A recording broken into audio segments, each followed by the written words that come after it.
Check, Ooh, check, I have check, one. Check, check. All right. We're good. Oh, the signs are. Hello. All right. Okay. Work.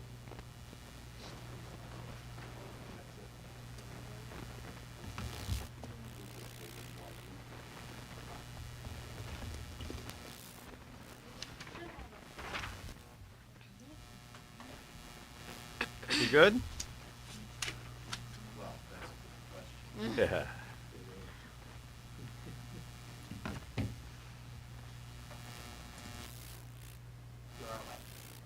Oh, yes, thank you. Thank you, Mark.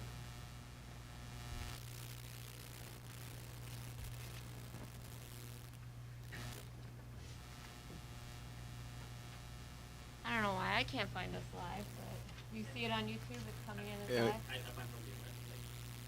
And you can actually hear it too. Oh, perfect, all right. Let's just go on road. You good? We're good. Okay. Okay. All right. I'd like to call to order the February 21st, 2024 Ulster County Industrial Development Agency meeting. Can we please stand for the Pledge of Allegiance? I pledge allegiance to the flag of the United States of America and to the republic for which it stands, one nation, under God, indivisible, with liberty and justice for all. Okay. We'll have a roll call. Michael Ham, present. Stephen Kelly. Present. Rashida Tyler. Present. Rachel Silverman. Present. Costi-Well. Present. We have a quorum. Thank you. The mission statement. The mission statement of the Ulster County Industrial Development Agency is to advance the job opportunities, general prosperity, and long-term economic vitality of Ulster County residents by targeting tax incentives, bonding, and other assistance to foster creation and attraction of new businesses and the retention and expansion of existing businesses. In front of you, you will have the minutes to the previous meeting on January 17th. I ask that you review these minutes, and I will now then accept the motion to accept. Motion. Second. All in favor? Aye. Okay.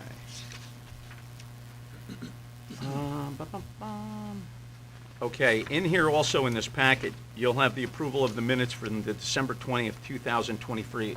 It was revised, and I believe, Hillary, you did, you updated all that.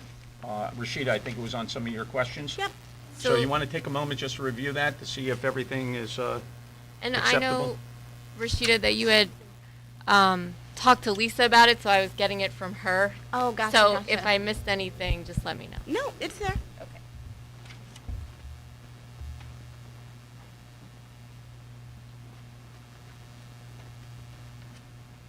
So, motion. Okay. Second. Can we get a second? Rachel? Yep. All in favor? Aye. Thank you. Public comment on agenda items only. Anyone? All right. Executive session.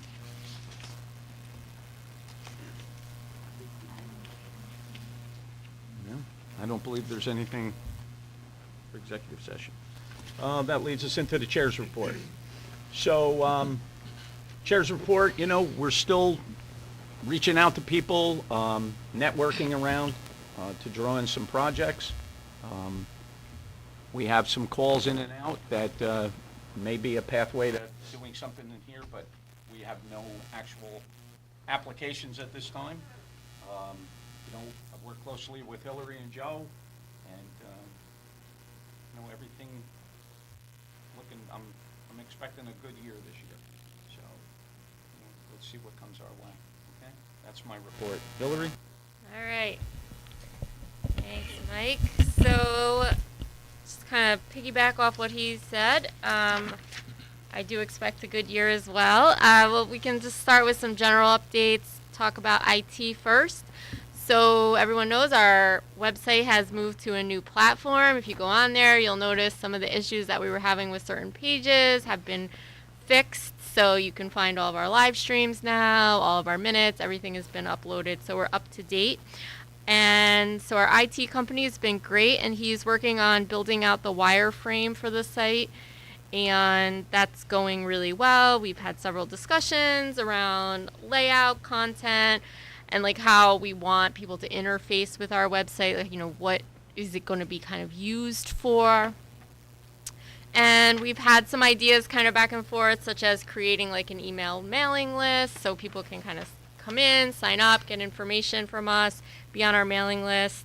We also want to maybe have a resources page where people can go look for other resources in the area that's related to the work that the IDA is doing.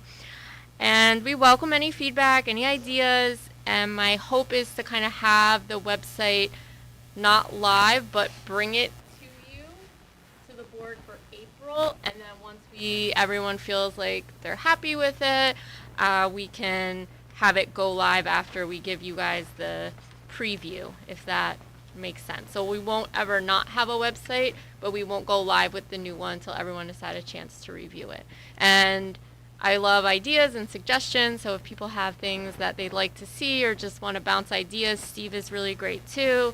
You know, he's built a lot of websites, so you can kind of just tell him what you're thinking in your head and it makes sense to him. So that's been great. Questions on the website from anyone? Okay. That's a great timeline for the website. Yeah, I'm hoping. That's my hope.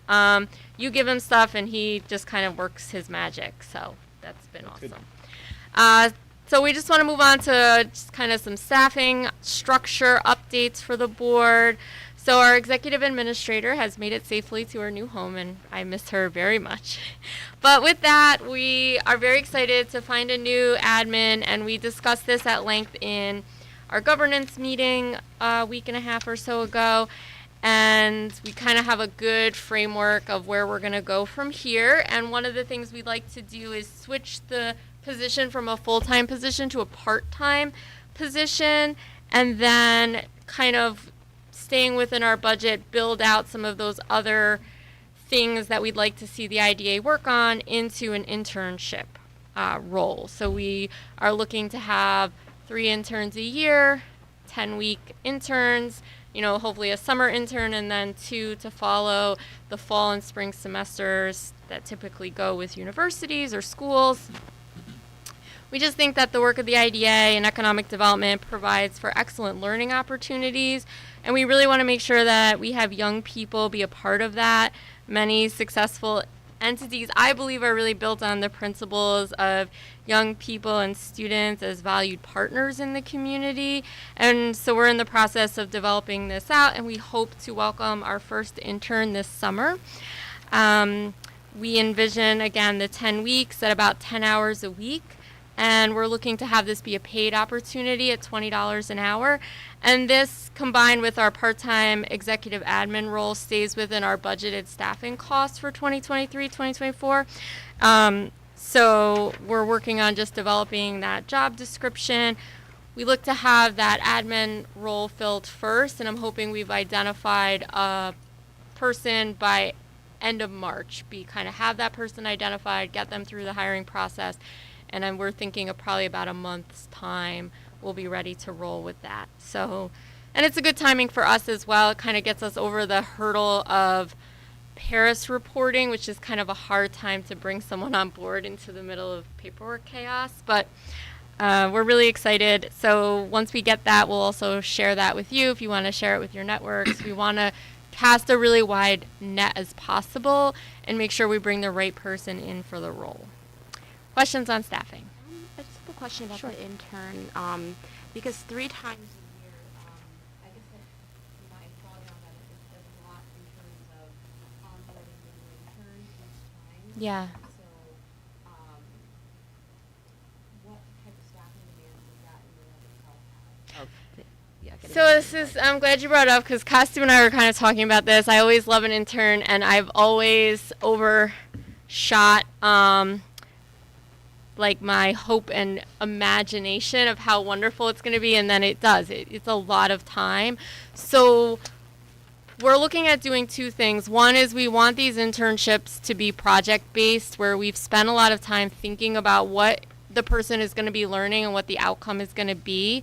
So, for example, like if we were still working on maybe building out our website or doing some marketing, like we would have that structure in place. And then we also want to make sure we're tying it to colleges, because what I used to do is just take interns. Like, this would be great.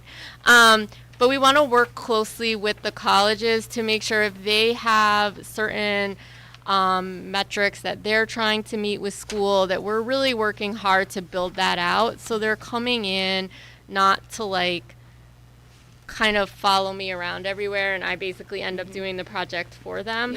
Yeah.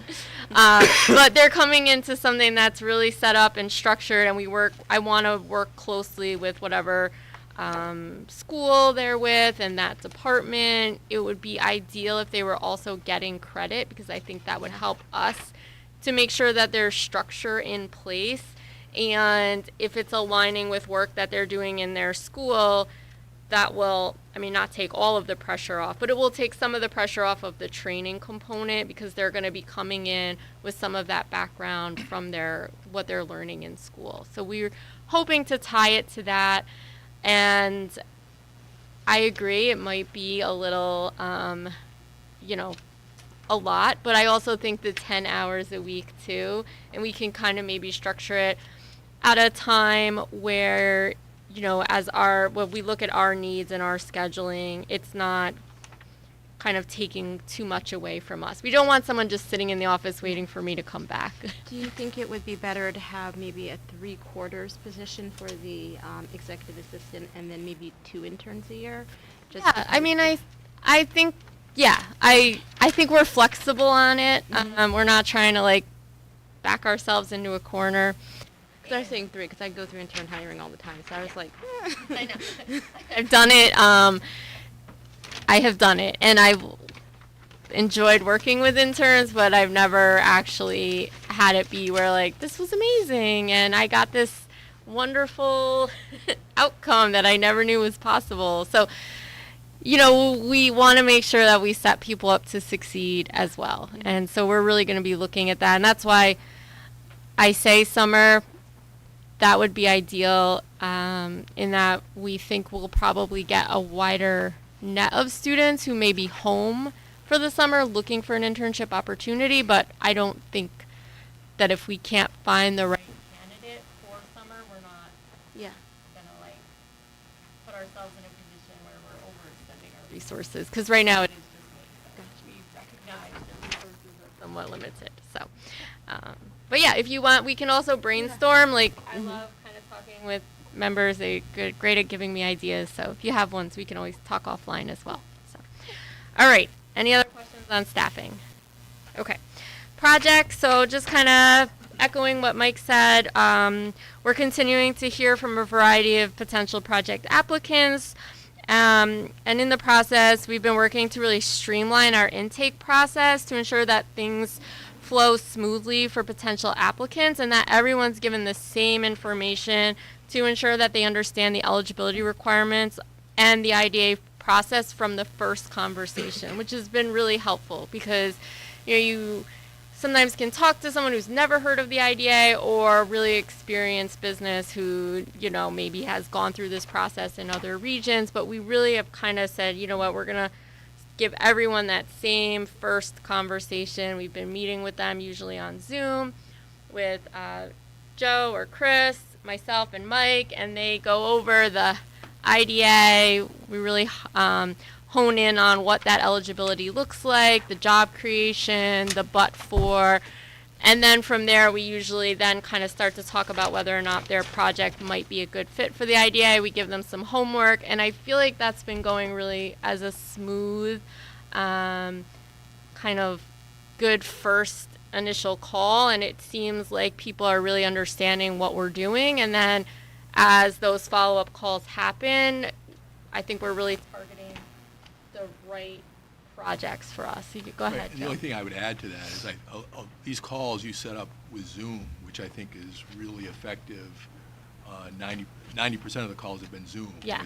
which aids in the communication. You can see, the verbal, the nonverbal cues from the project applicant, and I think we communicate at a really good level with them. So Yeah. I think it's been very effective. Absolutely. And we don't really ever say to anyone that they can't talk to Joe or have that first meeting. Usually I'll try to screen them pretty good in an initial phone call, just say things like the but for and the job creation, make sure that they understand that that is a requirement of the IDA, but not try to say yes or no at that point. And if they feel like, hey, I've heard a little bit about it, I think that my project fits into that, then we go ahead and set up the call. And that's been working really well. Joe and Chris and Mike have been really available for that, so people aren't waiting weeks and weeks to get in for a call. We can usually turn that around in a week's time. Just getting everyone in the same table sometimes seems like it will take forever, but it's actually been moving really smoothly, so we're really happy about that. Questions on projects? All right. And so I think we've got a lot of great potential candidates. Like Mike said, no formal applications in, but our next step would be for some of these potential candidates is to go through our pre-screen process, where usually one additional board member is brought in and really look very closely at the application. So, Well, what we'll do is we'll designate 3 board members to meet as a pre-screen. That's all. So, I do have one question. yeah, sure. Just out of general sense, and no names to be taken, are there any particular services or industries that these discussions are focused on, or people are coming from, or? I would say it's pretty across the board. I think the majority have been in areas that we're more or less known for, which is the tourism sector. We've had a little bit manufacturing, a little bit clean energy, some senior housing type facility. I don't know what you call that, like nursing home type places. But most of those really haven't gone, past that initial pre-screen. But some of the ones where we're a little bit more robust, people are looking to us as a tourism destination. Those are ones where maybe we've had a few more kind of follow-up conversations. one good thing that's coming out of all this is that people are actually reaching out to us.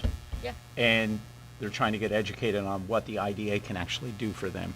And one of the things we sit and we're talking to them and we start explaining, getting into the weeds a little bit on what we can do, what we can't do, what we're bound by, and our mission statement. And as we talk about that a little further, although, we find out that maybe we hit a wall, and we can't go much further with whoever it is. But one thing about Hillary doesn't just end it there. Hillary is also running around contacting economic development here and finding different resources for them to achieve their goal. So we're actually still, Hillary is really going above and beyond on what her role is here. So, Yeah, we want to be helpful. yeah, she doesn't just stop there. To the So- community. It's important that a lot of times people may not know, and someone may have just said, call the IDA, and we don't ever want someone to feel like if they have a project that if they're not eligible for IDA incentives, that the project then doesn't get the support of the county, or especially for projects that have a lot of community support, which we've seen on smaller projects. So that's where Kevin and I have been working really well together. He's got a great background in finance, and usually that's where a lot of projects need more support, is just figuring out their finances, and that's where Kevin comes in as a really great resource. So we'd like to see us kind of working, as a team towards the same goals and mission. So, questions on projects? All right. So just kind of keeping everyone up to date on where we are with community engagement. Again, things have been going really well. Each time we're out at community events, it gives us an opportunity to be a resource for economic development, but also really listen to others, be connected and responsive to the community. And this month was kind of it was a short month. I was on vacation for a week. our administrator moved, so we were not maybe out as much as I would have liked to have been, and we had our audit, which lasted 2 weeks, but it doesn't mean we weren't out in the public. And so we attended, the City of Kingston kind of had a housing stakeholders roundtable meeting, if I'm saying that correctly, which was really wonderful to kind of be a part of. We got to hear about, you know, the city's 5-year plan, what some of those housing needs are. We think it's important for us to kind of stay at the table of those conversations, because as maybe the city has wanted a certain project to come in or not, we want to make sure that we're, you know, not getting to the end of the line and then they come to the IDA and we say, oh, we're sorry, or, you know, we want to make sure we're just very present in those conversations. And then we also attended Ulster County's Workforce Summit, which was at SUNY's Mary's Avenue site. That was extremely well attended by members of the community, and it did really a great job of talking about the workforce challenges as well as some of our workforce successes here in the county, and it was really great to kind of hear the different speakers that they had and be a part of some of those conversations. Where am I? Sorry. So just kind of, you know, what our goal is when we're out and about, so to speak, is we find that there's a lot of misunderstanding about the IDA, as well as it can be very confusing.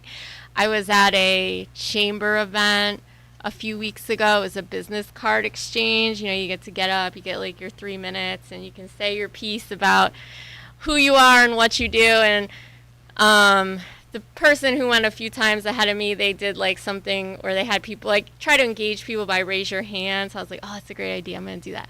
So I did raise your hand if you've heard about the IDA or the Industrial Development Agency. And there was probably about 40 people in the room, and only 2 had heard of us. And one of them was a legislator. So I was kind of then completely thrown off and was like, oh, geez, I got to like explain what we are from square one. And that's our business community. So kind of thinking about these are people that we assume understand economic development, are involved in economic development, and 40 members of our business community were unsure about the IDA. So that just to me really spoke to the amount of education and conversations that need to keep happening. I think there's a lot of people that once you say it like, oh, we do pilots, they're like, oh yeah, okay. And then they immediately kind of go to this rob Peter to pay Paul situation, which is, as all of you know, not the case. And one of the things I'm kind of trying to like think about is how what we do very like approachable, it's accessible, it makes sense to people without boring them for hours about how tax abatements work. So one of the things that I'm kind of trying to do, and I'd love to maybe pick other people's brains about this, is just that kind of impact sheet from the New York State Economic Development really talked about how IDAs support communities. The conversation is really about like the impact each dollar that the IDA's abate has to benefit communities. And I think about it in the way like when the UCAT stopped charging for bus fare, you know, it's only $1, it was like $1.25 or 75 cents, but how much that kind of 75 cents, the impact that that has on the community. So now, you know, if any of you have ever lived paycheck to paycheck, or even like me, where your entire paycheck is spent before you even received it, having extra money for bus fare to get to work may be something you could budget for, but then are you budgeting that cash to get to the grocery store and to go see your friend or your grandmother that's in the hospital? So that 75 cents that's kind of abated in a way from the bus fare, it has a really significant impact on people in the community. And I think of IDAs in the same way, that each dollar that we kind of incentivize has a strong impact on the lives of the people who live in our community. And going out to the sites has really reinforced that. You see people be successful, get good jobs, have opportunity. We're creating a larger tax base in the county. So we want to make sure that somehow we take all of these great things that the IDA is doing and we find a way to make that message very clear, succinct, where we're not confusing people either. So we're really working on that, and it really highlights to me, again, how much work we have to do, that what the IDA does isn't just common knowledge. It's not dinner table conversation. So I know I went off on a tangent, and I apologize. So just kind of wrapping that up, was knowing that we have more outreach to do to the community. We've had 2 members suggest that we join the Ellenville-Warsing Chamber of Commerce. It's $100 a year, which falls below our procurement. But since, like, as an IDA, we'd be kind of joining a situation, we wanted to make sure that we let everyone know that. We think that this is an area where we want to dedicate some of our time and resources, where people could really benefit from economic development. So this is something Mike and I talked about, needing a motion from the board in order for us to do that. Why don't you want to combine it with the Roundout? And the Rondout, sorry. Yes, and the Rondout Business Association, I think it is, Association of Businesses. So everybody's been following the papers, I would think, and you know what's going on out in Ellenville. Money-wise, you know, they're in dire need out there. They need help out there. We feel as though, you know, instead of waiting for somebody to come to us, Yeah. maybe if we're involved out there as far as that chambers goes and the business association out there, we're in the room. Maybe we can help facilitate the needs of anybody out there, or be an avenue, or, you know, Hillary also, once again, I'll dive back on, you know, she's been, even if we hit a stumbling block where we can't help, Hillary's been helping people Yeah. get to different, you know, avenues of what they could use. So I happened to be out in the area the other day, and I met with a bunch of business people. And, you know, I'm not saying, you know, every place is struggling a little bit, but that place seems to be the place that is really taking a beating right now. But, you know, they're anxious to bring in, there's a lot of young people coming into this Yep. area out that way, or that are buying places and businesses. And, you know, if we get the word out and we're in that room, and, you know, it's going to be Hillary, and I know she'll ask people on this committee to attend with her. You know, we got Steve Kelly in this room, who was a tremendous advocate for the Ellenville area. You know, he knows all the mechanisms and the works out there. So that's why we thought it would be very helpful in joining out there, so we could get our mission out there, our mission statement out there, and seeing what we can do. Henry, is this a different organization as Coffee, Steve, or is it? It's a separate, yeah. It is separate, right? Right. Christoph, you need to come closer to me. Sorry, I was asking I'm if monitoring the. myself. Oh, thank No, you. no, I appreciate that. I was asking if the Chamber of Commerce in Ellenville and Warsing are similar or same as Coffee, but Steve just answered it's a different organization. Coffee is another organization. That's another one we might want to consider. Okay, coffee. Yep. Which is, they're, each of those 3 organizations are quite different. Mm-hmm. The chamber sponsors large events, like the Okay. Blueberry Festival. Yep. The Rondout Valley Business Association is more of a business networking organization. And Coffee is made up, has a lot to do with the arts community and a lot of the new businesses from people who are more recently in the community, and they have been very effective. They sponsored a mayoral candidate who won Oh. and replaced a 22-year incumbent, which is Wow. quite an upset, I would say. And so they are certainly Okay. something that we might want to Yeah. consider. I don't know how they would welcome us, but I think that we should reach out. I think that's another one, not just look at the traditional chambers, Yep. but look at other ones. And I think they are, in a lot of ways, they expand beyond the business community. So Okay. I think that would be a good one for us to look at for that southern Yeah. end of the county. Clearly, the news from Ellenville about the village is very difficult. They are really in a very, very difficult financial situation. It didn't happen instantly. It's been, I think, over a long period of time. And it's going to be, they're going to need a lot of help from all different directions to avoid a bad outcome there. And I think they're getting it. I think that the county has certainly stepped up. The legislature helped out with some leftover money, which, $200,000 on a $5 million budget doesn't sound like much, but that's about 2 or 3 weeks of cash. That's enough to. That's how desperate it is. So I think that's an area that, selfishly, I work in that area. I don't live there, but I work in Ellenville, and I've been there for 20 years, and it is just deteriorated. Our situation has deteriorated over 20 years. We need a turnaround, and now's the time. I mean, finally we're hitting rock bottom. This doesn't get much more difficult than this. And having been a turnaround person in my career, this is the time when they need all the help they can get, and we should be there to help. So I make the motion that we join those organizations I'll second it. and explore the third one as well. All right. we Second? I second. All in favor? Aye.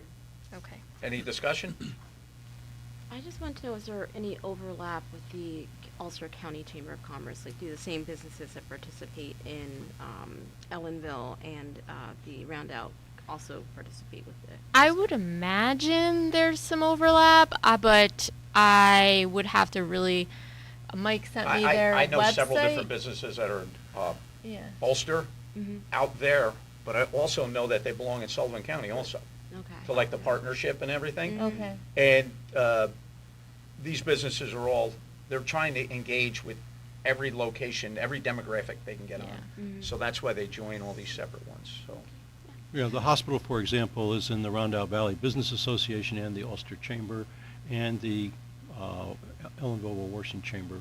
That's, I think, pretty typical that you would want to be engaged with the local business organizations. I'll piggyback on what Hillary just said when she was doing the business card exchange here in the Ulster County Chambers, which is kind of shocking to me. 2 out of 40 people in the room knew about us. And it was held it- at a IDA project. It- so, Yeah, and you want to know something? It's being in the room and getting your name out there, and it's a network tool, and we really need to do it. I'm really taken back by that. I thought everyone knew about the IDA. So. Exactly. So yes. So it's just a good reminder sometimes about when you think you're kind of climbed up, that the mountain is very high and you really just hit a stair. So, okay. Last but not least, I will just update you on Paris, and Mark is here. He's going to give you a little more detail, but just so you know, things are going very well. The majority of the projects have done an excellent job of sending in timely documents, and there will be very few late fees this year. So I don't know if you see that as a good thing or a bad thing, but we had great response from almost every single project. And we still have sites available for members to see, and there is still time. So we're hoping, if you haven't already and you'd like to get out to 1 or 2 sites, please just let me know. I'd be happy to kind of facilitate that for you. Our audit took place a few weeks ago. There was really nothing major to report, but Mark will give a little more info. And PFK O'Connor Davies will be here in March for a full report out to the audit committee. So if you have any questions in the back of your heads, let me know. We can kind of help maybe facilitate some of that conversation. And again, Mark will just kind of give us the rest of the update. But any other questions for me in the report, other things swirling around in anyone's head? Okay, so I will. Great job, Hillary. Thanks. All right. So then, So Mark, you're up. Financial reports from BSD. Does everyone know Mark? Yes, I do. Okay. All right. So quick update on the audit. So like Hillary said, they were here for 2 weeks. We just received draft financials right before you went on vacation or right after you went on vacation. Yeah. I can't remember. So I really no surprises there from December. I mean, it's, you know, the fee, the project fees, there was really not much last year. So there was a deficit for both the IDA and CRC, which are no surprises. But hopefully, as Hillary does the networking in 24, those project fees will come in, and then we'll turn that deficit over to a surplus budget, or surplus, and then instead of depleting some funds as we did in 23, we'll have funds available in reserves going forward.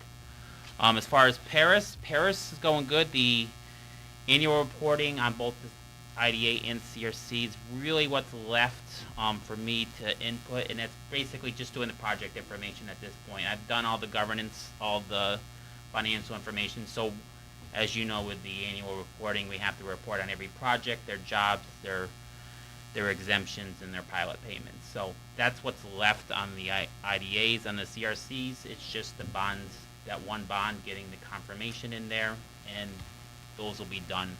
Procurement, I did those back in January, and the investment report's pretty, it's like a 4-question report. So we look to be having an on-time filing. It has to be filed with the Comptroller's office by March 31st, along with the ST62, and the confidential board evaluations need to be sent also to the ABO.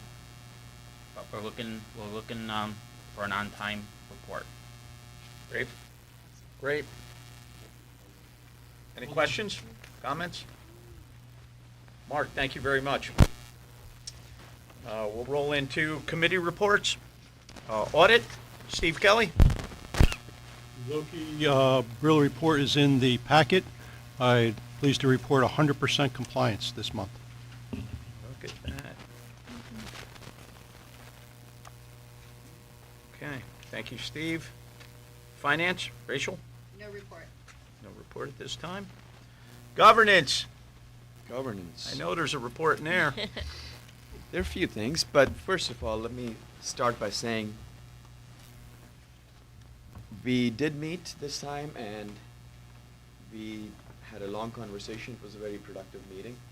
So thanks to everybody who joined, and it took us some time to think about things because we were resetting how the governance committee should think about things as well.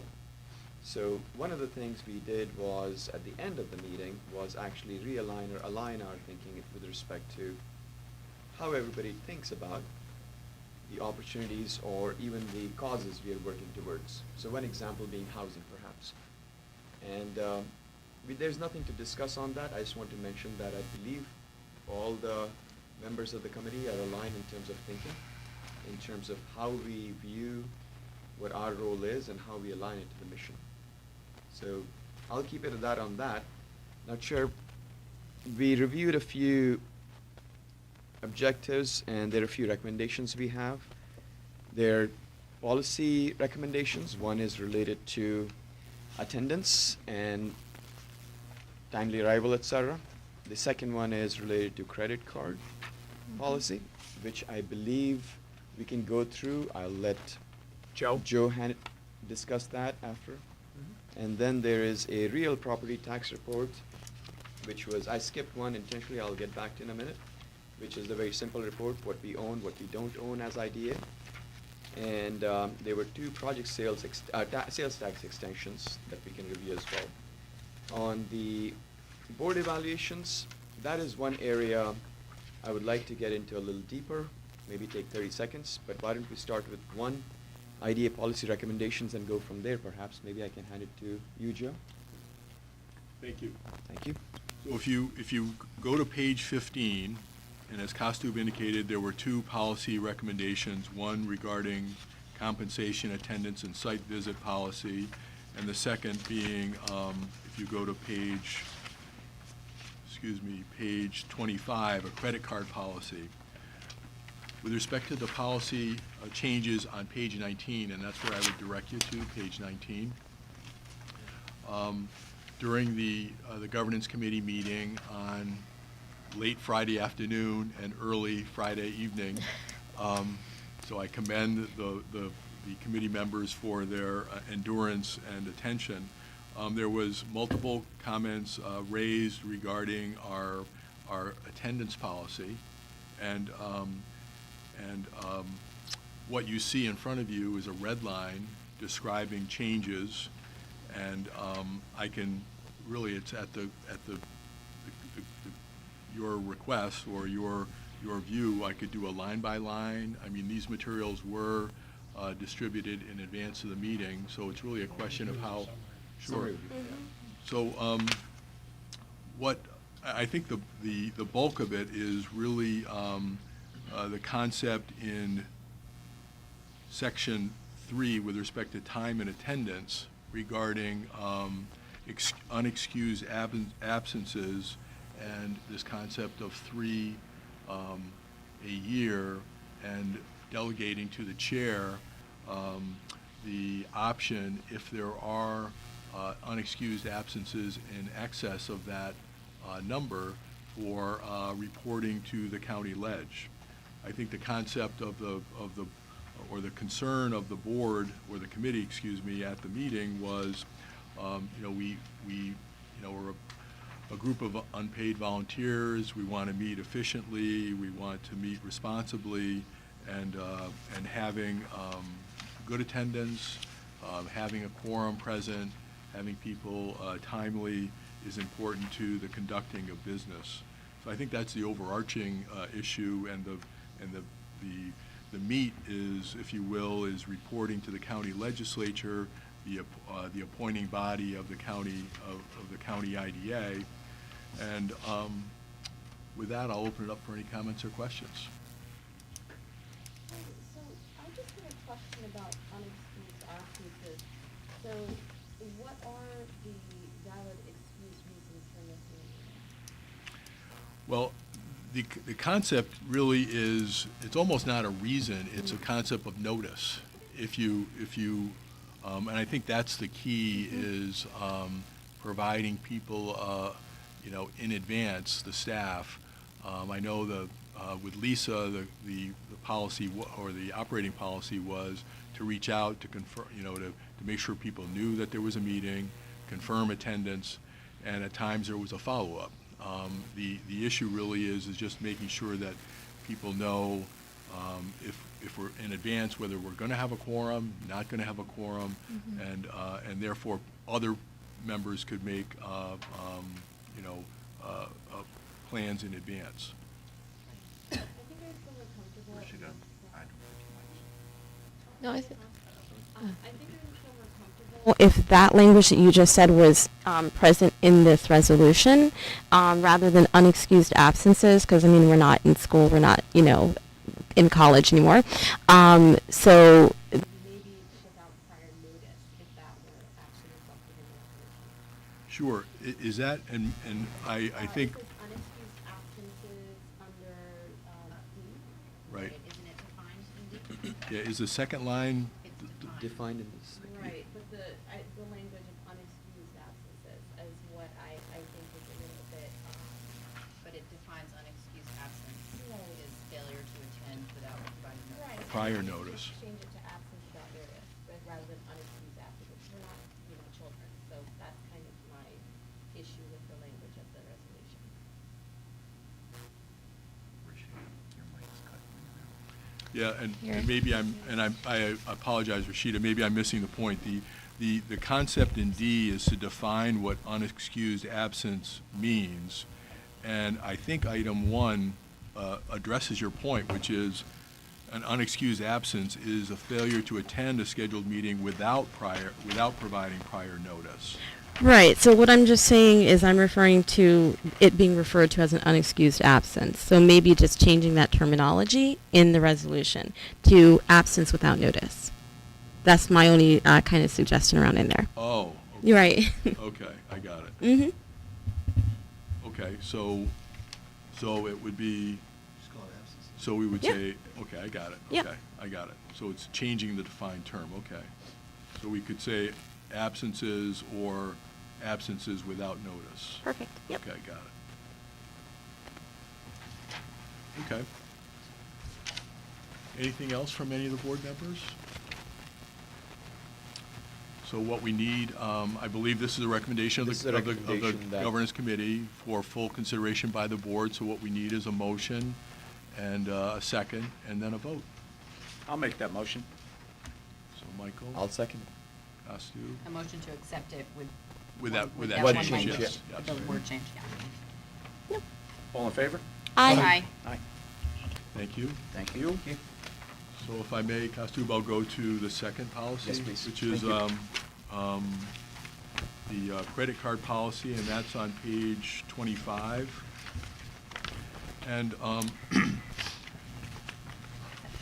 again, I'm more than happy to take comments on this. The meat of the meat of the policy is Schedule A, which is on page 28, which identifies, Hillary as the credit card person. There's an authorized amount, and then on the bottom of page 25 and the top of page 26 are the items that can be used for the credit card. And if you're asking why we're considering a credit card policy, it's on the recommendation of our outside accounting firm that we have a credit card policy. We had references to a credit card in, I believe it was our procurement policy, but it wasn't as detailed as they would suggest. And whenever you get a recommendation from your outside accounting firm to do something, you generally do it so that you avoid a reference to that in your management letter. So that's the So, background. does this policy meet that recommendation? I believe it does. As long as it's within the procurement policy and it's what the board states, you're following what the board, she's following what the board has directed. So we're not likely to get cited again for the same thing, that's... Should not, no. Can I just to clarify any questions? So we had like not an amendment, but Resolution. what's it called when you have you have a policy and then you have another piece of paper that attaches to the policy. Addendum? Addendum, Schedule, yeah. something. But it was just one line, and it was like credit card will not exceed $5,000, which our limit is only $3,000. So not only was it just one line, but it didn't reflect what we were doing, and the recommendation that he had sent us is very much reflected in this with a few changes. So he had given us a recommendation with a very complex credit card policy because they had multiple credit cards being issued in multiple users' names and each of those people had different balances attached to them and different people that they report to. So because we're a much smaller entity, I think Joe did a pretty good job of reflecting what the recommended policy that was sent to us that reflects the way our IDA does business. If you had anything else, Mark? No, and the one thing that I know with Hillary, even with credit card expenditures, usually if they're going over the procurement amount, she is very in tune with that policy, and she will report to the board anything that goes beyond that policy as she needs to. So I think the policy is good. Yeah. It covers and no exposures. It covers and should it cover all the exposures. I think also before Hillary even ventures to use the credit card, there's so much transparency in front of this board asking for motions and approvals that it goes beyond. So, Or even low dollar amounts. yeah, correct. Correct. So this is the recommendation that we should Yes. adopt the policy, and I'm sure We're going to we'll need a motion from each. the chair needs to ask for a motion. Do we Ask have for a a motion motion. on accepting the credit card policy? So moved. Second? All in favor? Aye. Thank you. Joe, great job in crafting that Yeah, too. thank The one that, I think Larry sent it over, right, the first one? The Alden. Yeah.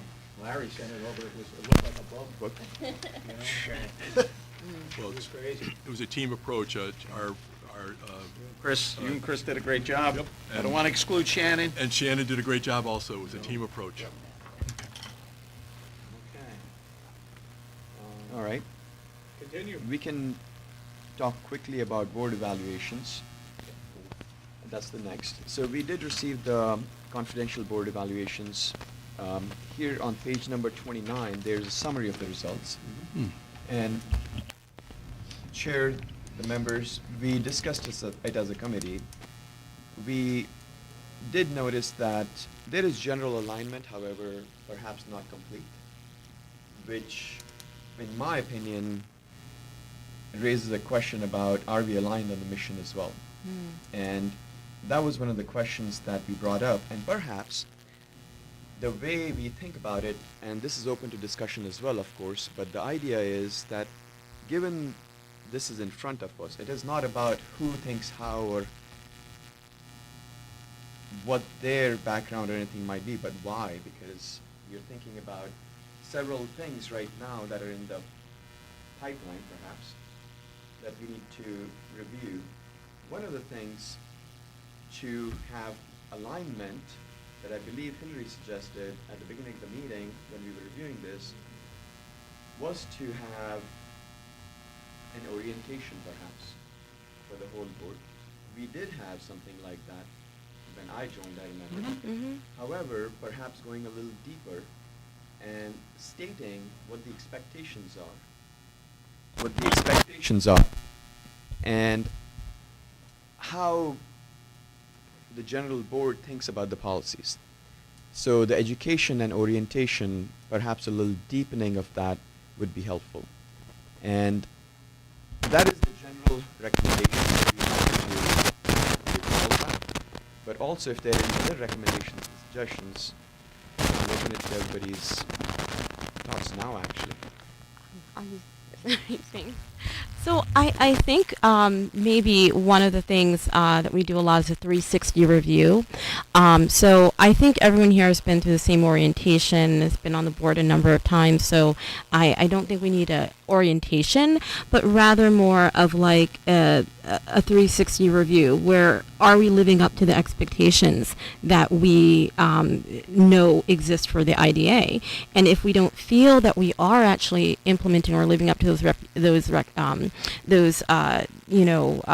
expectations, why is that? And so I think that is more of a demanding of an honest conversation. I don't know if it's a conversation or, like the setting that we can have that in, but I think that when I look at this, it reflects honesty and it reflects that there's not groupthink and that people really do have some differences of how we are meeting the goals or expectations that as an IDA.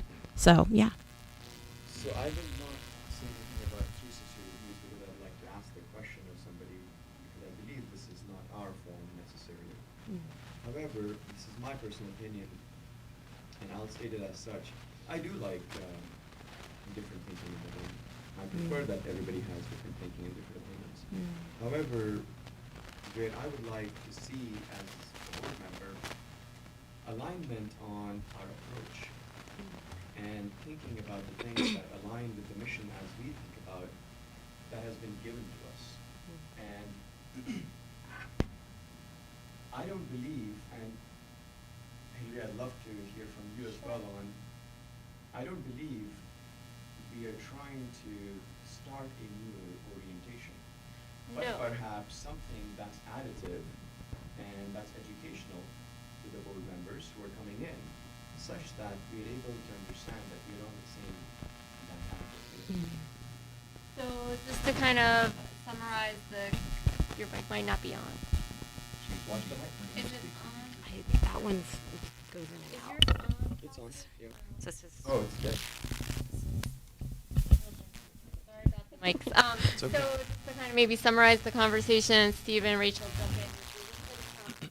Two, I think the governance committee was really looking at and pulling it into two separate kind of thoughts. Is one, how can we improve our orientation because we are going to be having new members come on, as well as all of the members right now are up for reappointment.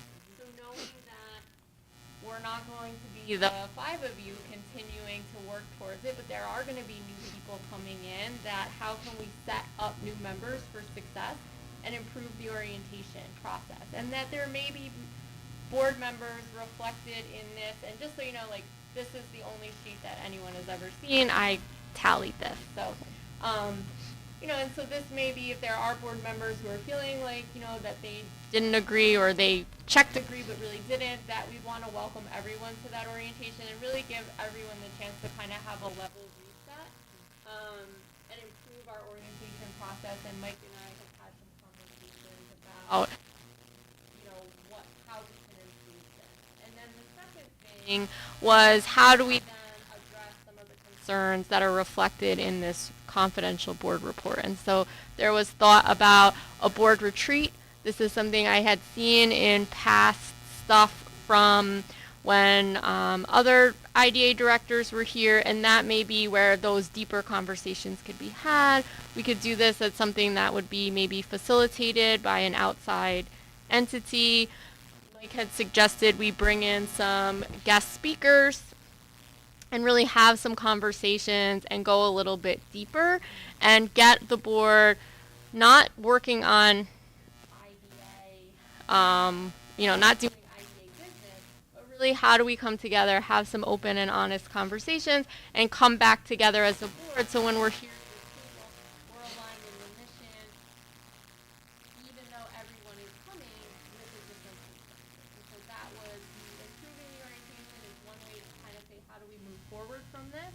And then that board retreat is, how do we come together and improve how we work as a board? And so some of them, the ideas that were kind of tossed around were just basic things like running the meeting, maybe reviewing some of Robert's Rules of Order so people feel like they understand what the expectations are as members. And then maybe some deeper conversations as well about the mission, what does it mean, how do we align with that. Mike had some really good ideas about different guest speakers from the county, so new board members and current board members have a chance to hear different perspectives on what the expectation from outside this table is for the IDA. And so these are just in that conversation phase, but we'd like to put that board retreat, that's what I'm calling it, as a separate day from orientation. So two different kind of ways that the governance committee would like to move forward as a way to kind of address some of the things reflected in And if retreat sounds too nice, I'm okay with offsite.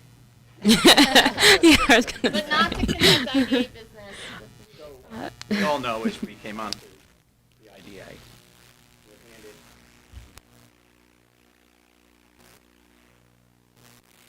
overwhelming, and I will tell you from my experience that when I came onto the IDA board, if you thought you were real good in your regular job, what you did, this became a shocking moment for you because you were on a whole different planet, okay? And it takes a little while, and I can tell you, I tie in what I do here at the IDA as a volunteer the same way I do my regular job.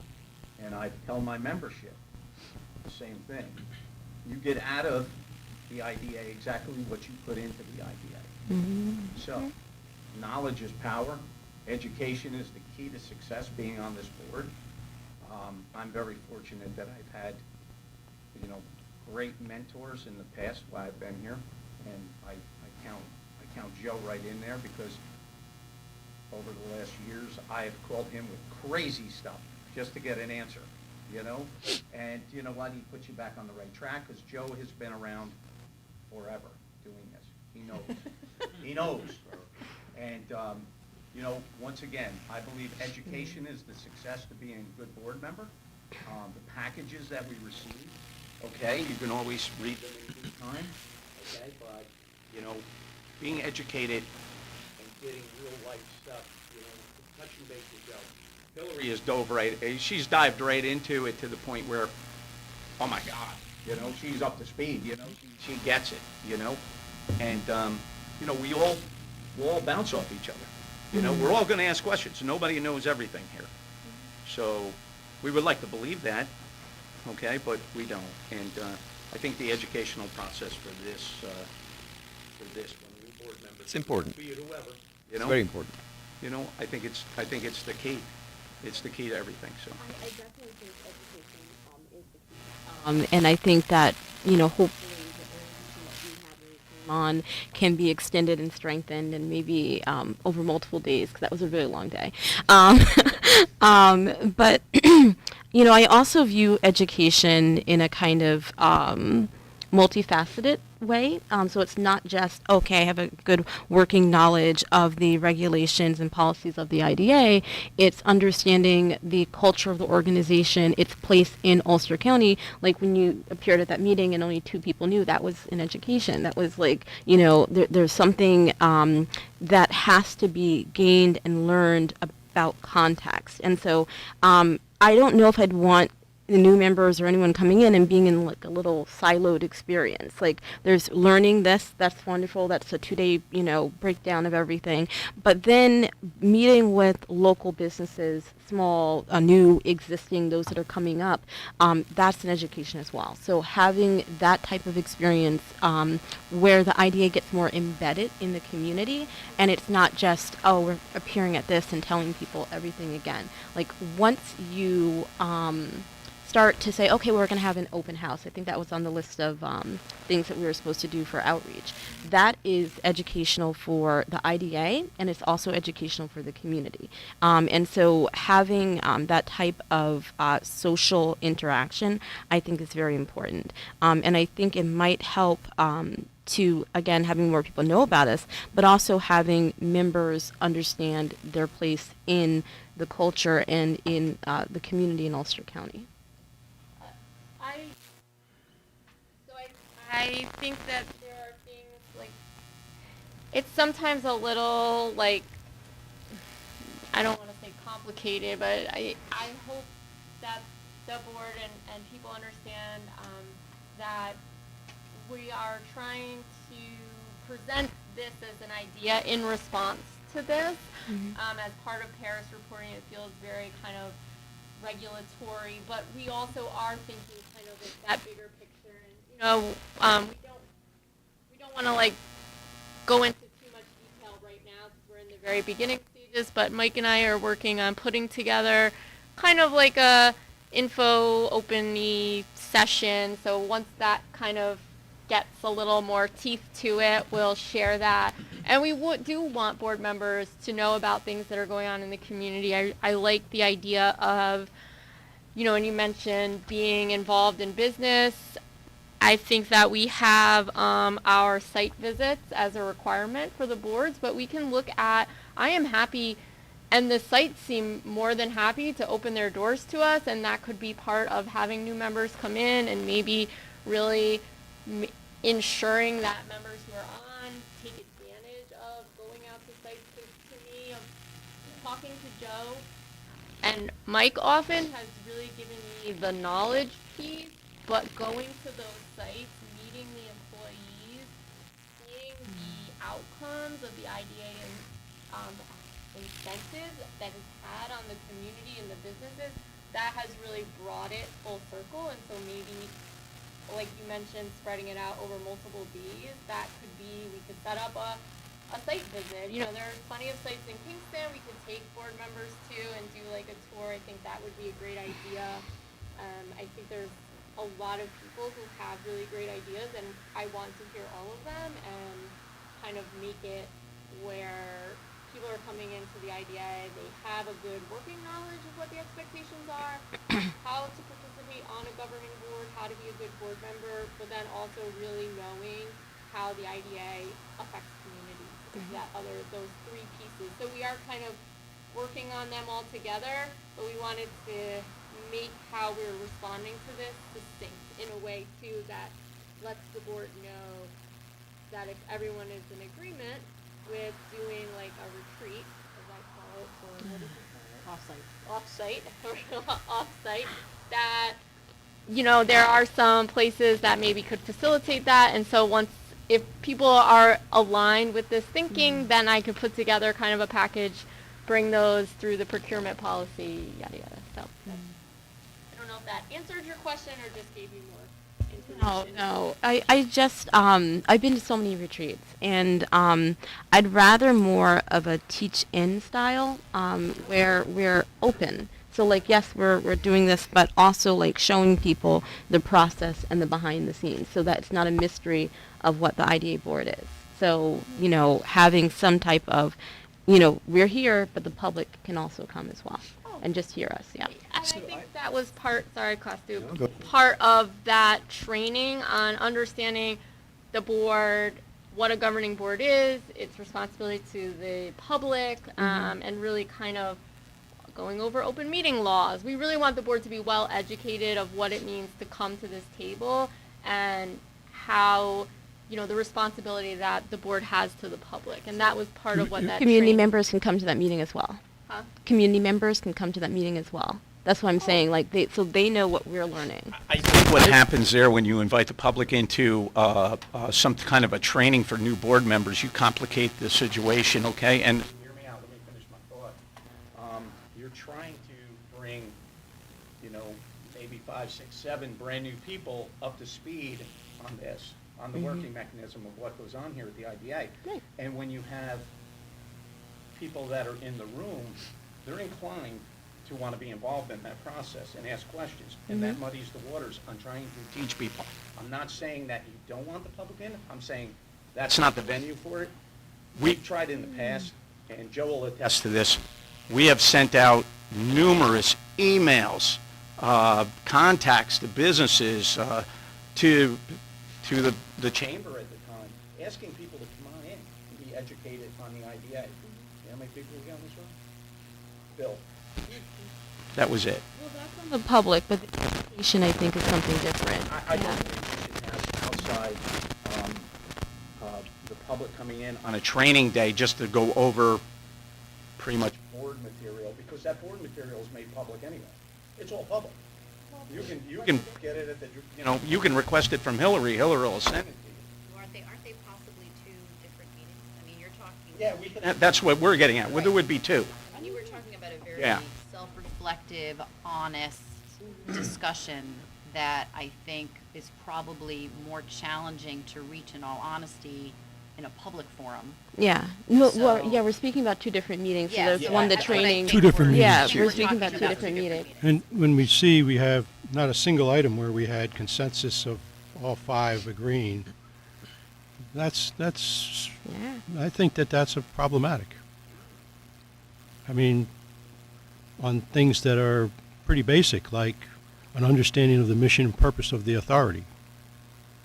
Things like that, where we have board members who don't understand the purpose and meaning of our authority.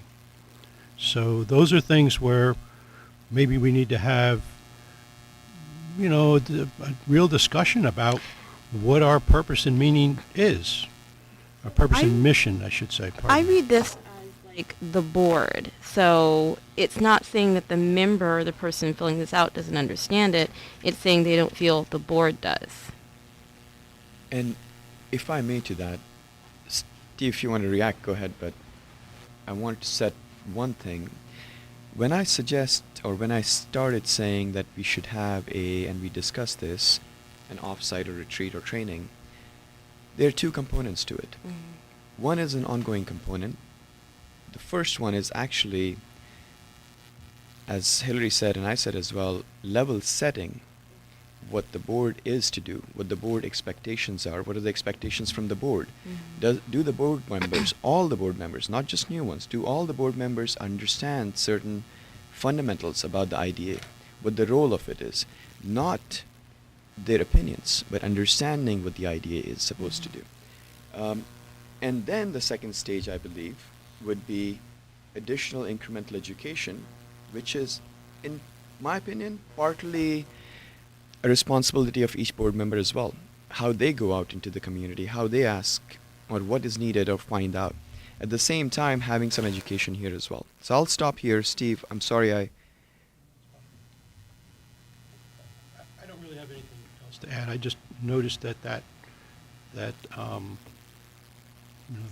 to me is our fundamental, the first question, a shared understanding of the mission and purpose of the authority. If we don't have that, or if somebody doesn't have that, then we've been here for a year and a half, and that is pretty,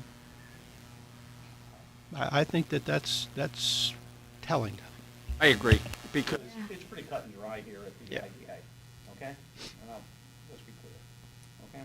All you have to do is go down to the bottom paragraph of the very first page of the IDA meeting, the mission statement, okay? Job opportunities, general prosperity and long-term economic vitality of Ulster County. There you go. There's your guidelines, okay? That's your guidelines. And it's clear, it says by targeting tax incentives, bondings, and other assistance to foster the creation and attraction of new businesses and the retention and expansion of existing businesses.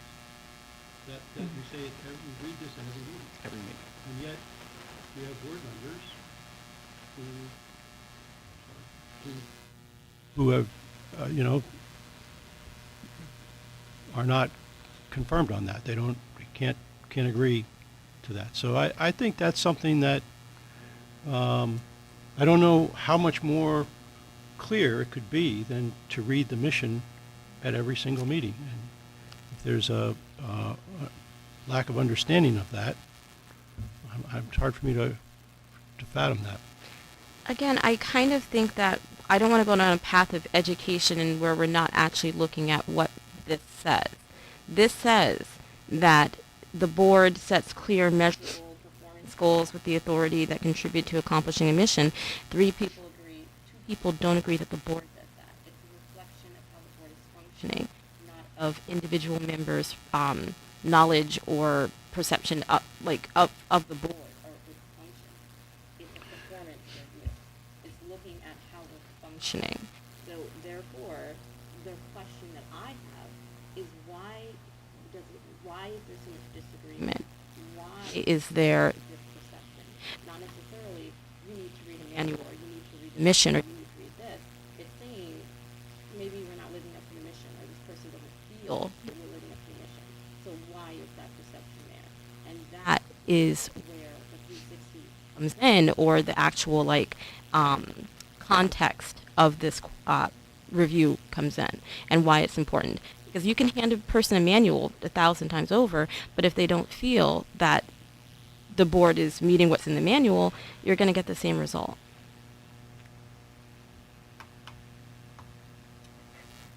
Which is why, and I think, Rashida, to your point, is I think that this is very much similar to the conversation that governance had, was that there is maybe some fundamental education that needs to be beefed up through the orientation. Like you mentioned, a manual. We need to make it a little more accessible so people don't just feel like they're handed a bunch of bylaws. And then that board retreat, though, is where, how are we functioning as a board? That conversation that you're having, and that's why, like you're saying, it's not, I'm going to use Chris because he's not a board member, but that Chris doesn't understand the mission. It's that Chris perceives that the board is not aligned, the decisions that the board is making don't align with the mission. And that's where we feel like that I like to call it a retreat, that board retreat can kind of peel back the layers and get to what's underneath so we can address that, and then we move beyond that. And so I think you guys, it sounds to me like you're having similar, the conversation that you're bringing up now is very similar to the conversation that governance had. And I'm not seeing really a disalignment so much. Gotcha. And I don't know if that's helpful or not. But. Yeah, it is. Thanks. Yeah. You know what would have been nice on the evaluation is if it's down at the bottom, on the Dropbox down at the bottom, please describe in 2 sentences what you actually believe the IDA does. And you want to know something? That's how you gauge a lot of things. Checking a box, putting a 4, putting a 3, a 5. It's a simple That response. doesn't get it Yeah. done, sometimes. Communication. Yeah, but it's Communication. You know what, for me, I'm kind of a shy guy. I don't really speak my mind. So what it is about me is, though, if I have something that's really, that piece of my back where I just can't reach, okay, to scratch it, I'm going to say something. And if I feel as though, something is becoming problematic, or it's going to be spoken about. it may be sidebar, but you want to know something? That's the key. And you're not doing it to be, nasty or anything. You're doing it to find out, hey, where are you at with this? Right. What are you thinking here?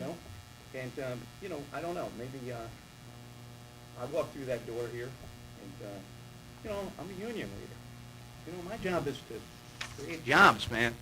And that's what I do. But you want to know something? I told this to Joe, I told this to Hillary. When I come through that door, I take my hat off outside the door because I know that this is not really, this isn't what that's about. It's not about creating a union thing in here. That's not what I'm doing. I'm doing something on behalf of the community. I'm volunteering my time. And, and the one thing I've learned through a lot of people over the years is I always fall back on that mission statement. And not to be flippant, Chair, that's what I was going to say. If you have that box, my response would be refer to the mission statement. Yeah, I the think- mission statement. And that'll clear everything up for you. I think one way to improve this process, and this might be what you take up with the ABO or wherever, because at the end, you get this thing, how is the board functioning? So this is the member's perception of the board. There should be an individual evaluation too. So that's where the 360 comes in, of like, how are you functioning as a board member? And you go through and evaluate yourself, and then there's how you perceive the board.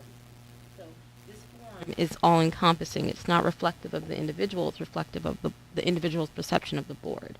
And Right, so when people are answering, right. I'm sorry, but when people are answering, I see what you're saying. Yeah. Like somebody puts down somewhat disagree. They don't mean they disagree, perhaps, but they're saying that they disagree that someone else on the board or two people on the board or whatever, they don't feel as though they're aligned with it. right. So but the form is like board functioning, and it's not like how are you functioning as a board member. So maybe again, it's just for the ABO, it's not for us. It's like, maybe that should be an addition in the future. I mean, I'm sorry. Yeah, I love the idea of some self-reflection. I think it's always helpful to kind of evaluate yourself. And just to kind of circle in real quick that I don't know if it's going to answer or create more questions, but we also, in addition to this, there's also another page that we submit to the authority that talks about what our performance goals are for the year and some measurable goals. And I've seen the form. It's a little vague. I'm having a hard time kind of like knowing what to put in there. So I haven't really brought it here because I wanted this conversation to happen first so I can get a sense of where the board is at. And then that next form, and Joe and I have talked a little bit about it, and he was going to give me some examples because some authorities tie it a lot to dollar amounts. Some authorities tie it to other more like, kind of community type missions. And so Joe was going to give me some examples. I was going to kind of take some of the stuff from this conversation, and then I've got to just hear back from Chambers, and then at the next governance meeting that people will be tasked with that. Cool. And then we'll create that, and that also will go to the authority. So there is some, we have a response to kind of act on this and to really come up with some performance measures, and we want the board to really be a part of it and have those conversations. And then that also gets submitted to the ABO. So I don't know if that is helpful or if it just led to more questions, but I thought as you're having this conversation, you should know that it is going somewhere. Cool. Okay. Anything All right. else on the discussion? You still have one other thing. I do have one more thing, and I was going to ask if any other comments, otherwise I'll move forward. Yep. So there was a real property tax report that we reviewed, which is on page 30th. I believe it's simply a disclosure, not a simply, but it's a disclosure of any properties being held by the IDA during the year 2023. And it has to be signed by our executive director. Hillary, did I miss anything else? No, we just changed it this year on, I think it was your recommendation, that we include our office space and that it is only being used for IDA business. So that's It's a the rental. only change if anyone was checking out last year's. Right, it's a disclosure device. Some IDAs own industrial parks. Correct. Own office buildings, what have you. So it is what it is. It's factual. It's factual. I move that we approve this disclosure and empower the executive director to sign it. Second. All in favor? Aye. Thank you. Thank you. The last item on this is, there are two projects that had requested a sales tax exemption. And I don't believe there was anything crazy about these because these were simply extensions, same dollar amounts. We can provide the details as necessary if anybody has questions, but there is nothing out of the order. Joe, if you have anything on Yeah, this? I think what I would just add to supplement, you're right, this Please. is, I'm not gonna say fairly typical, but it's, our IDA clients regard this as routine. Chris, for instance, is working on several of these with our other IDA clients. COVID, supply chain, business market conditions, the completion date that's in the original documents may not be actually what happens, right? That's They right. need more time. That's right. So that's really what's going on here. And as Costume indicated, it's the same project, same amount of benefits. And with respect to just pointing out one item, if you go to page 33 of the materials, you look at section 4, and we have a number of conditions in connection with the consent to this modification, including, and I'll work with Hillary about the payment of the IDA's administrative fee. We charge, a post-closing fee for these administrative matters ranging from $500 to $4,500. Item B is really the most important one, evidence satisfactory to the agency and staff that the company is in compliance with the agency's policies relating to the project. So if the company hasn't paid its pilot payments, obviously we're not going to consent to this. If they haven't been receptive and responsive to Hillary's inquiries about getting their annual reports, obviously we're not going to move forward on this. So we have those condition language so that the staff and council can finish our review and then be in a position to grant the exception or the extension, excuse me. So with that, I'll pass it back to you. That was very helpful. If anybody has questions, Rashida? Have they received, both these companies received extensions in the past, or? Innis has. That project is very large and has, had some delays, so they have received an extension in the past. That's correct. And I guess my other question is, if this extension is not received, what is the impact on the companies? Then they lose the sales tax benefits for the balance of the project. The Okay. Sales tax exemption. So I guess my question then is about them paying that sales tax. What does that do to their business? Is it something that's going to be extremely detrimental, or can they afford it? Well, since there's no increase in the sales tax exemption being granted here, what it is a follow-through of the original approval Correct. for the project. Okay. So at the time we closed, we approved, pick a number, $100,000 of sales tax benefits. They're getting the same $100,000 that they said was necessary in order to move forward with the project. And so not granting the exception or the extension, excuse me, may have some impact on their, on the ability to complete the project. And It may have impact on our credibility. yes. Right, because we did agree to that at the onset. That's correct. So Because it's not incremental to the dollar amount, Mm-hmm.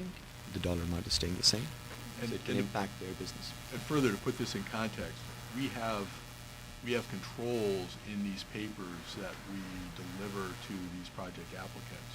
The completion date is a reasonable estimate based on discussions with them as to how long it's going to take them to complete the project. Mhm. We also have numbers in the documents as to the amount of sales tax, for instance, sales tax exemption or mortgage recording tax exemption that they're going to get. Any time that they're going to extend beyond that or go above those numbers, they have to come back to us because we want controls on Mhm. this. So the fact that they need to come back to us is in some respects, a reflection of the control mechanism that we have on the process. Okay. You're welcome. Any other questions? And there's two resolutions, Chair. We need a motion Yeah. and a So- second. You could, I guess, because they're relatively We can join 'em? administrative, you could do Yes. them at the same time. So we need a motion to accept the compensation and attendant, or, I'm sorry, I'm in the wrong one.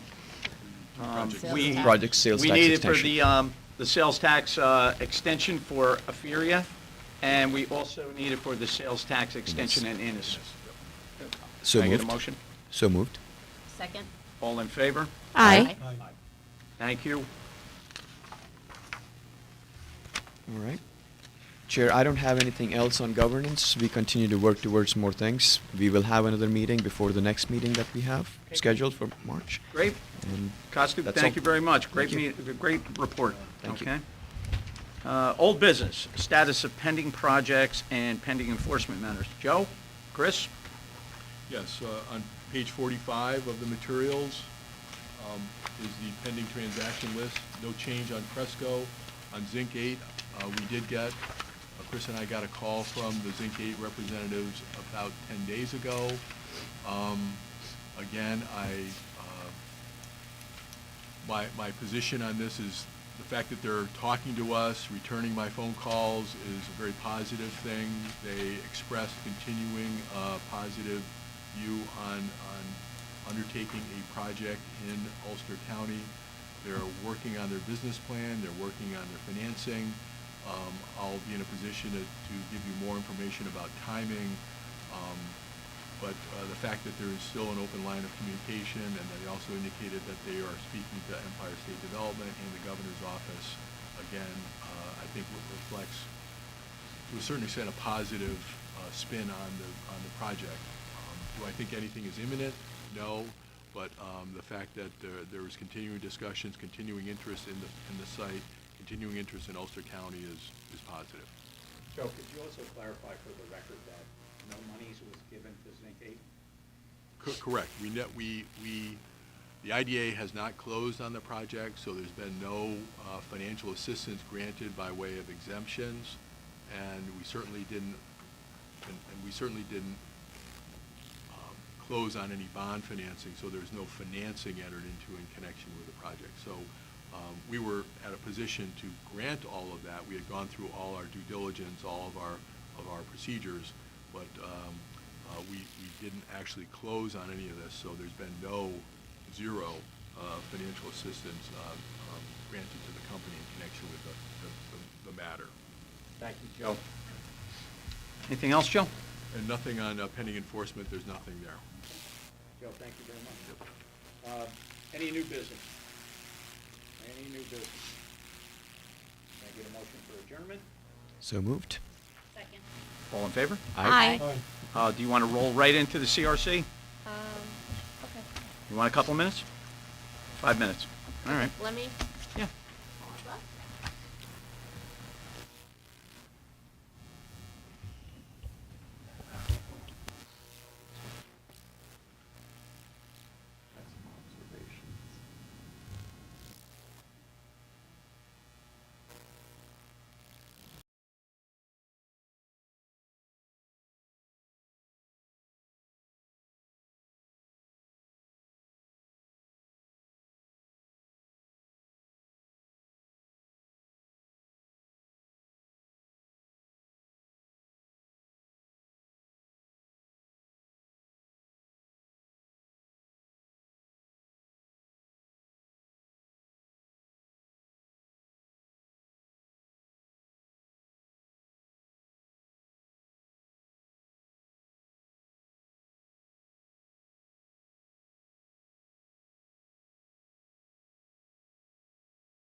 You're not ready. Yeah, it's kicked in. No lag this time? Want me to, I'll switch it. Okay. No, it doesn't matter, doesn't matter. No, we can do it here, like this. Here, you can take this one. No, that's the one you're sharing. This one doesn't work. So guys, when you pick up the mics, it crackles and it takes a moment to kick in. Okay. Okay. We'll be louder. All right. Please. Can I call to order the February 21st, 2024 Ulster County Capital Resource Corporation meeting? Roll call, Michael Ham. Here. Stephen Kelly. Present. Rashida Tyler. Present. Rachel Silverman. Present. And Costa Blau. Here. In front of you, you'll have the minutes from the January 17th regular meeting. I ask that you review these, and I'll accept a motion to accept the minutes. So moved. Second. Also in front of you, you'll have the January 17th, 2024 annual meetings. Can you please review them, and I'll accept the motion on that also. So moved. Second. All in favor? Aye. Aye. Okay, thank you.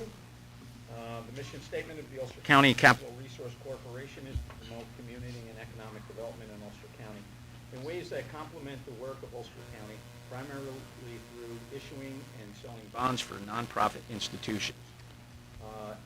Agenda items, public comment? Any public comment? Executive session, none needed. The chair's report, please let the chair's report reflect the chair's report from the UCIDA meeting.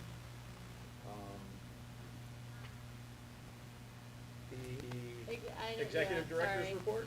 Let the executive director's report reflect the report from the UCIDA meeting. Financials, accounting, and administrative report from BSK Mark. I would say pretty much the update would be mirror the UCIDA Okay. report, that we do plan on being on time with our March 31st deadline for the reporting. Okay, and also let it reflect that Mark's comments will be reflected in the UCIDA meeting. Thanks, Mark. Committee reports, audit, No report. no report, finance, No report. governance, Governance minutes should reflect the same discussion from the UCID meeting held previously. Do we need a motion for the property report? yeah, with the UCCRC, yeah. I would do that. Okay. The others can So- just carry through. Chair may recommend resolutions to be carried over to UCCRC from UCIDA, and any discussions to reflect or mirror the same for all of those resolutions. Okay. Could I also get a motion on the real And a property motion report? to accept the real property report. Thank you. Second, Second. all in favor? Aye. Thank you. Costa, anything else? No, that's it. Thank you. Thank you. Old business? Is there any old business? No. Any old business? New business? Is there any new business? Any new business? Motion for adjournment? So moved. Second. All in favor? Aye. Thank you very much. Thank All you. right, let me show the